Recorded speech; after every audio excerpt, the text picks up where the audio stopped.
Velocity of flux में ही related एक concept है कि मान लीजिए कि आपको एक कंटेनर दे रखा है या ग्लास दे रखा है। मान लीजिए कि ऐसा ग्लास है। जनरली हम लोग जो क्वेश्चन सॉल्व करते हैं उसमें क्या होता है, ग्लास ऐसा वर्टिकली रखा रहता है। अगर आप इस ग्लास को ऐसे टिल्ट कर देते हैं और होल यहाँ पर कहीं बना रखा है, और उस केस में आपसे पूछा जाता है कि इस होल से जो अब लिक्विड निकल रहा है उस लिक्विड की जो वेलोसिटी है वो इस टिल्ट एंगल पे and depth from the free surface उस पर कैसे डिपेंड करेगी, वही मैं आपसे पूछ रहा हूँ। तो मान लीजिए कि ये ग्लास रखा हुआ है और आप इसको टिल्ट करते हैं, ऐसे ऐसे कुछ टिल्ट कर देते हैं। तो हमने ग्लास को टिल्ट कर दिया, ये एंगल मान लेते हैं कि थीटा है, थीटा फ्रॉम हॉरिजॉन्टल, और यहाँ पर हमने एक ओपनिंग कर दी है। अब आप कह रहे होंगे कि इसमें तो सर कम पानी लग रहा है, इसमें ज़्यादा पानी लग रहा है, बस डायग्राम में ऐसा दिख रहा है। लेकिन ये जरूर ध्यान में रखिएगा कि टिल्ट करने से पहले कि मान लीजिए कि आपका जो होल है वो ऊपर से h हाइट पे है, तो टिल्ट करने के बाद ये हाइट h सेम नहीं रहेगा, ये हाइट चेंज करेगा। क्यों चेंज करेगा? क्योंकि इसमें जो वॉल्यूम ऑफ लिक्विड है, इसमें जो वॉल्यूम ऑफ लिक्विड है, दोनों सेम है, वॉल्यूम सेम है, लेकिन टिल्ट करने के बाद इसमें जो लिक्विड है उसका शेप वो थोड़ा सा अलग हो जाएगा। टिल्ट करने के बाद आप ये चीज़ जरूर में ध्यान में रखिएगा कि जो फ्री सरफेस है ये अभी भी हॉरिजॉन्टल रहेगा। देखिए ये हॉरिजॉन्टल है, ये हॉरिजॉन्टल है। बहुत से बुक्स में मैंने देखा है कि इसी चीज़ को हॉरिजॉन्टल नहीं बना करके ऐसे बना देते हैं। मेरे हिसाब से तो ये हॉरिजॉन्टल रहना चाहिए। आप याद करिए मेरा बिल्कुल फर्स्ट लेक्चर हाइड्रोस्टैटिक्स का, वहाँ मैंने समझाया था कि आप कोई भी कंटेनर वगैरह ले लीजिए, जैसे कि मान लीजिए कि ये ग्लास ले लेते हैं, इसमें आप पानी रख लीजिए, उसके बाद इसको टिल्ट करिए, तो आप देखिएगा कि जो पानी है वो ऐसा नहीं कि ऐसे टिल्ट करके हो जाएगा, नहीं होगा, ऐसे नहीं होगा। पानी का जो सरफेस है ना वो हॉरिजॉन्टल ही रहेगा। क्यों हॉरिजॉन्टल रहेगा, ज़रा सोचो। इसलिए हॉरिजॉन्टल रहेगा क्योंकि यहाँ तो हम लोग एज्यूम कर रहे हैं कि ठीक है ये हाइड्रोस्टैटिक्स टाइप का ही है।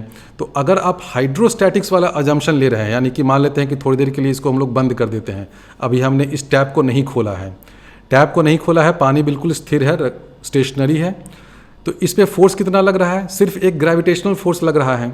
ग्रेविटेशनल फोर्स किस डायरेक्शन में लगेगा? वर्टिकली डाउनवर्ड, mg फोर्स लग रहा है। और हम लोग जानते हैं कि जो लिक्विड है वो हाइड्रोस्टैटिक्स में वो सरफेस लेता है such that net external force जो है वो उस सरफेस के परपेंडिकुलर लगता है। तो इसलिए ये जो लिक्विड का फ्री सरफेस है ना, ये वाला सरफेस, ये सरफेस हॉरिजॉन्टल ही रहेगा। हॉरिजॉन्टल सरफेस है। अब आपने क्या किया कि यहाँ से इस टैप को खोल दिया और इस टैप का डेप्थ मान लेते हैं कि ऊपर से, और यहाँ से इसका डेप्थ y कर देते हैं, y डेप्थ पे ये टैप है। तो अब आपसे पूछा जा रहा है कि यहाँ से जो लिक्विड निकलेगा उसकी वेलोसिटी क्या होगी? क्या उसकी वेलोसिटी √2gy होगा? नहीं होगा। अब तक हम लोग ये देखते आ रहे हैं कि अगर आपने कोई टैप खोल दिया है और फ्री सरफेस से ये टैप y डेप्थ नीचे है या h डेप्थ नीचे है, तो यहाँ से जो वेलोसिटी ऑफ फ्लक्स निकलता है वो क्या हो जाता है? √2gy। लेकिन ये हमने क्या लिया है? फ्री सरफेस से इस पॉइंट का डेप्थ, कितना डेप्थ है। अब ये जो पॉइंट है, क्या ये y उसका डेप्थ है? नहीं। यही इस क्वेश्चन का मूल मंत्र है, मूल फंडा है, बेसिक कॉन्सेप्ट इसमें है। ये जो टैप है यहाँ पे वो इस फ्री सरफेस से y डेप्थ पे नहीं है। डेप्थ फाइंड करने के लिए देखिए आपको क्या करना पड़ेगा। ये जो लिक्विड का फ्री सरफेस है ये हॉरिजॉन्टल है, तो इस पॉइंट से भी आप एक हॉरिजॉन्टल लाइन बनाइए। बनाओ भाई, एक हॉरिजॉन्टल लाइन हमने बना दिया। ये लाइन क्या है? ये लाइन हॉरिजॉन्टल है। तो ध्यान दीजिए कौन कौन से लाइन हॉरिजॉन्टल है। ये भी हॉरिजॉन्टल है, ये तो हॉरिजॉन्टल है ही, ये भी हॉरिजॉन्टल है। और अब आपको फाइंड करना है कि ये जो सरफेस है ना उसका और यहाँ तक का डेप्थ, ये फाइंड करना है। This depth you have to find. ये डेप्थ आप फाइंड कर लीजिए। इस डेप्थ की वैल्यू हो जाएगी, ये एंगल जो है, अगर ये थीटा है तो ये वाला एंगल 90 माइनस थीटा होगा। ज्योमेट्री से आप फाइंड कर लीजिएगा, मैं फाइंड कर देता हूँ। आप यहाँ से एक लाइन बनाइए जो कंटेनर के बेस के पैरेलल हो, ऐसे। ठीक है, आपने एक लाइन बनाया तो ये एंगल थीटा होगा। क्यों होगा थीटा? क्योंकि ये लाइन और ये लाइन हमने पैरेलल बनाया है। अब पूरा ये ज्योमेट्री का ही खेल है। हमने क्या किया, जहाँ पर होल है वहाँ से एक लाइन बनाया है जो इस कंटेनर के बेस वाली लाइन से पैरेलल है। तो ये थीटा है तो ये थीटा होगा, करस्पॉन्डिंग एंगल। अब ये थीटा है तो ये थीटा होगा। ये क्या हो जाएगा? ये और ये दोनों लाइन पैरेलल है तो ये ऑल्टरनेट एंगल हो गया। अब इतनी ज्योमेट्री आप लोग सोच रहे होंगे कि इतनी ज्योमेट्री ही मैं करना था तो मैं फिजिसिस्ट क्यों बनता। एनीवे, ये देखो, ये थीटा हो गया, ये थीटा होगा। अब फिजिसिस्ट लोग बने हो लेकिन फिर भी फिजिसिस्ट को भी ज्योमेट्री, ट्रिगोनोमेट्री सब आना चाहिए। तो ये एंगल थीटा होगा तो ये थीटा होगा ना। सिंपल देखो, यहाँ पे ये थीटा है तो ये थीटा हुआ तो ये थीटा हुआ करस्पॉन्डिंग एंगल, ये थीटा हुआ तो ये थीटा हुआ ऑल्टरनेट एंगल, ये थीटा हुआ तो ये क्या हो जाएगा, ये हो गया 90 माइनस थीटा हो गया। हमें क्या पता करना था, हमें पता करना है यहाँ से यहाँ तक का डेप्थ, और ये एंगल है 90 माइनस थीटा। तो ये जो हाइट है, this height will be equal to y sine 90 minus theta, यानी कि y कॉस थीटा। अब आपको पता करना है वेलोसिटी ऑफ ए फ्लक्स, तो क्या हो जाएगा रूट अंडर 2gh, तो इसको हम लोग लिख दें तो ये हो जाएगा root under 2g y cos theta. तो ये हो गया वेलोसिटी ऑफ ए फ्लक्स। और ये फॉर्मूला इसलिए भी सही है क्योंकि अगर थीटा की वैल्यू 0 हो जाएगी तो देखिए ये क्या हो जाएगा root under 2gy। General case जो अब तक हम लोग करते आ रहे हैं उसके लिए ये सेटिस्फाई करेगा। अगर आप यहाँ पर साइन थीटा कर देते हैं तो वो गलत हो जाता, क्योंकि उस केस में जब थीटा इजकल टू 0 करिएगा तो वेलोसिटी 0 आपको मिल जाएगा। तो ये सब लिमिटिंग केस भी चेक कर लेना चाहिए। अगर आप ये सब ज्योमेट्री में कन्फ्यूज हो गए और गलती से इस एंगल को ही थीटा कर दिया, होता है ना बहुत बार एग्जाम में हड़बड़ी में लोग उतना ध्यान नहीं देते हैं, सोचते हैं अरे ये एंगल थीटा हो गया, तब आपको h क्या मिल जाएगा, y साइन थीटा मिल जाएगा। तो फॉर्मूला में यहाँ पर क्या आता है साइन थीटा। तो फिर लिमिटिंग केस के लिए चेक करिए कि अगर थीटा की वैल्यू 0 आ जाएगी तो क्या ये मुझे सही आंसर दे रहा है, नहीं दे रहा है। थीटा की वैल्यू 0 आते ही वेलोसिटी 0 हो जाएगी। तो इसलिए सही आंसर क्या है, this velocity equal to root under 2gy cos theta. अब इसमें तरह तरह के क्वेश्चन आपसे पूछ सकता है। आपसे ये पूछ सकता है कि यहाँ से जो निकला ये इतना नीचे आकर के कहाँ उसका रेंज हुआ, तो फाइंड कर लीजिएगा। ये हाइट कुछ भी क्वेश्चन में आपको दे रखा होगा या फाइंड करना होगा। ये हाइट अगर h1 है तो टाइम ऑफ फ्लाइट क्या हो जाएगा रूट अंडर 2h1/g, जैसा कि अभी हमने किया था। और ये हॉरिजॉन्टल वेलोसिटी मालूम है तो this velocity into time of flight करिएगा तो यहाँ से यहाँ आने तक का आपको रेंज मिल जाएगा। तो ये सब तरह तरह के चोचले तो आप लोग कर ही लेंगे एक बार जब आपको ये पूरा घिजर बिजर वाला डायग्राम समझ में आ गया। तो आपको अगर ये y फाइंड करना हो तो ये और थोड़ा कॉम्प्लिकेटेड हो जाता है। उस केस में आपको क्या करना पड़ता है कि volume of this liquid is equal to volume of this liquid करना पड़ता है। फिर ये जो क्रॉस सेक्शन एरिया है वो एक ट्रेपीजियम जैसा होता है, तो वो सब करके ज्योमेट्री और ट्रिगोनोमेट्री का यूज़ करके आप y फाइंड कर सकते हैं। और ध्यान दीजिएगा कि यहाँ से जो लिक्विड निकलेगा वो हॉरिजॉन्टल डायरेक्शन में ही निकलेगा। भले ही ये कंटेनर कुछ भी टिल्ट विल्ट होकर हो जाए, एक बार जब वो लिक्विड कंटेनर से निकल रहा है तब तो उसके पास सिर्फ क्या है, एक हॉरिजॉन्टल डायरेक्शन में वेलोसिटी है और ग्रेविटेशनल फोर्स है जो वर्टिकल डायरेक्शन में है। तो यहाँ से जो लिक्विड निकलेगा वो हॉरिजॉन्टल डायरेक्शन में ही निकलेगा। वो ये नहीं देखेगा कि मैं किस कंटेनर से आ रहा हूँ, वो कंटेनर कितने डिग्री पे टिल्टेड था, वो सब वो भूल जाएगा। तो यहाँ से जो लिक्विड निकलेगा वो हॉरिजॉन्टल डायरेक्शन में निकलेगा। टाइम ऑफ फ्लाइट फाइंड कर लीजिए, उसको हॉरिजॉन्टल वेलोसिटी से मल्टीप्लाई कर लीजिए तो आपको यहाँ से यहाँ तक का रेंज भी मिल जाएगा। वेलोसिटी ऑफ ए फ्लक्स में ही एक और रिलेटेड टॉपिक है कि यहाँ से अगर लिक्विड निकल रहा है और ये हाइट h हाइट है, तो जो लिक्विड निकल रहा है उसकी वेलोसिटी क्या हो जाती है, रूट अंडर 2gh हो जाती है। ये तो सबको पता है टॉरिसेलिस थ्योरम से। अब यहाँ से क्या हो रहा है, लिक्विड निकल रहा है, कुछ मास निकल रहा है, वेलोसिटी से निकल रहा है, यानी कि कुछ मोमेंटम यहाँ से निकल रहा है। मोमेंटम निकल रहा है यानी कि इस पूरे सिस्टम में चेंज ऑफ मोमेंटम तो हो रहा है। मोमेंटम निकल रहा है यानी कि यहाँ से जो लिक्विड निकल रहा है वो आप कह सकते हैं कि अपने साथ कुछ मोमेंटम लेकर जा रहा है।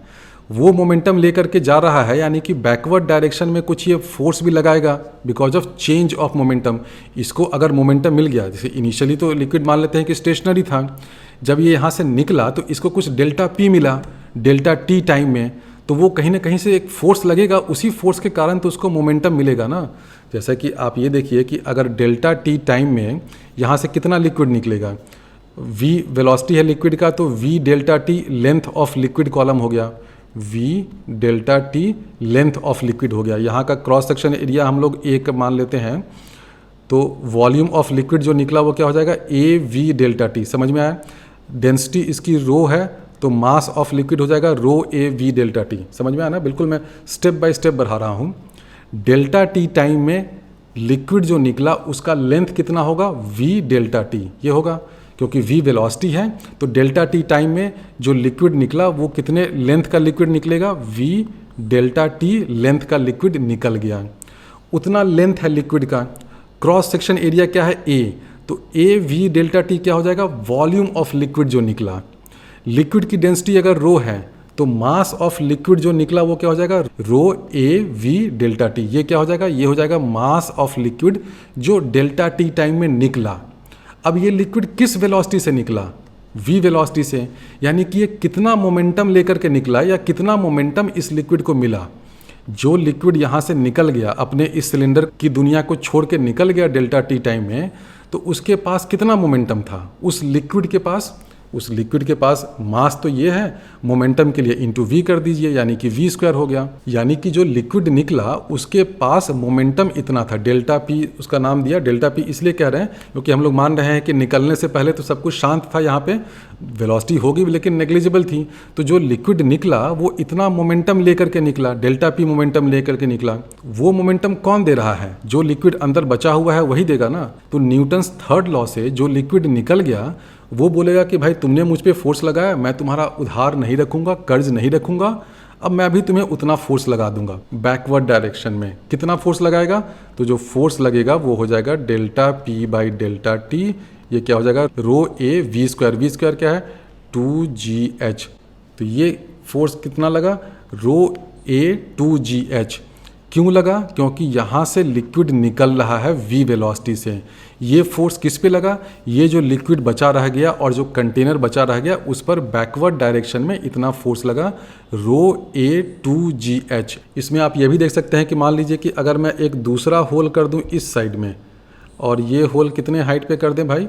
ये होल मान लेते हैं कर देते हैं h1 हाइट पे, तो यहाँ से भी लिक्विड निकलेगा, बिल्कुल निकलेगा। यहाँ से जो लिक्विड निकलेगा उसकी वेलोसिटी क्या हो जाएगी? Root under 2GH1। सब कुछ तो सेम रहेगा।